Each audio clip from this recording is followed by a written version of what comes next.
Guys, good morning. Make it long. Here. Grabe guys, ang init talaga ng araw. Ilang araw na talaga sobrang init. So, kumusta ang lahat? Tingnan mo.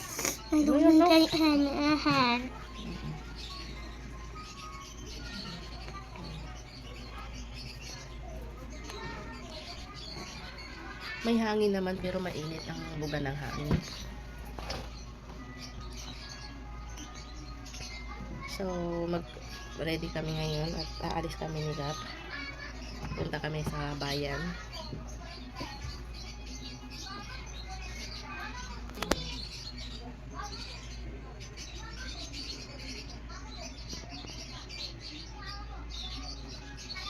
Sarap mag-swimming ngayon. Kasi pag may bata kang malikot, hindi ka rin mai-enjoy. Nadala ako isang beses sa nag-swimming kami. Dito lang malapit sa amin. Ngayon, pagdating doon, gusto niya agad maligo na. Hanggang sa ilang oras na kami doon, nagutom na ako, tapos yung attention ko puro na lang sa kanya. Hindi ko naman siya pwede iwan guys, kasi nga mataas ang baka siya ng tubig o maluna. Todo bantay ako sa kanya. Ngayon, uwian na. Siyempre pagod na ako. Ayaw pa rin umuwi, nagwawala siya. Kaya ayaw ko muna pag mga ganito.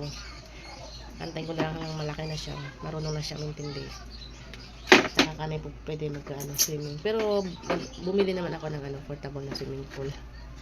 Dito lang sa bahay. Nasobrahan naman sa ligo nung isang linggo. Ayan, naubo-ubo siya.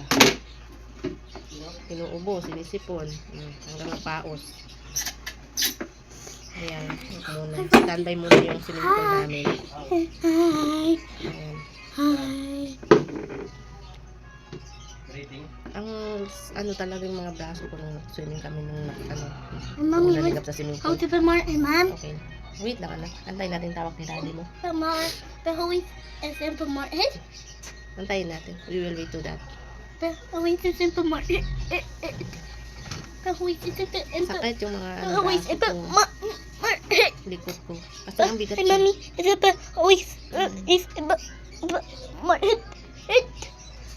gusto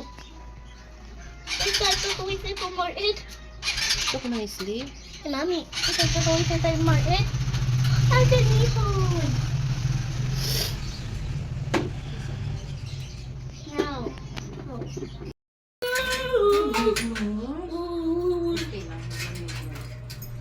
No, Mommy, I want to hang with you, Mom.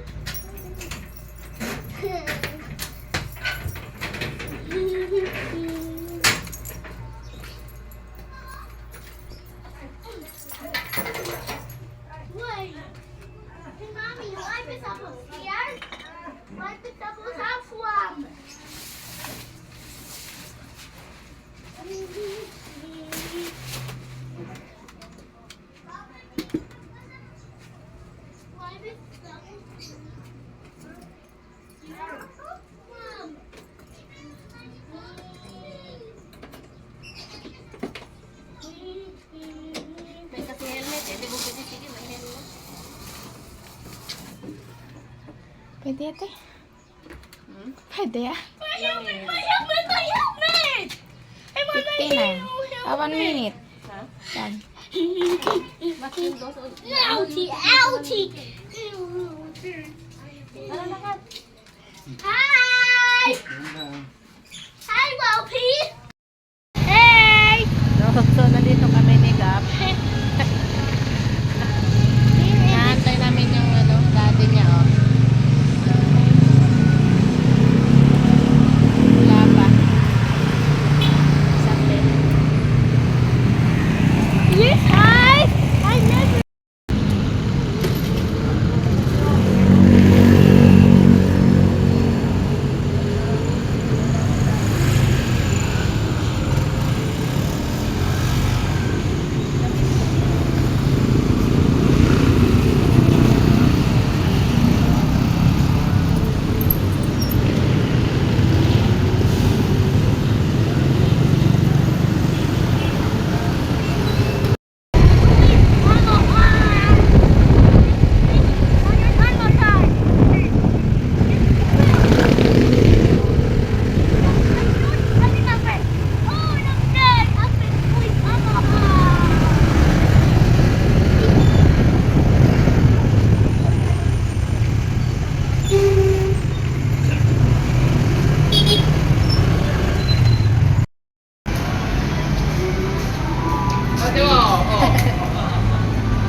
alone.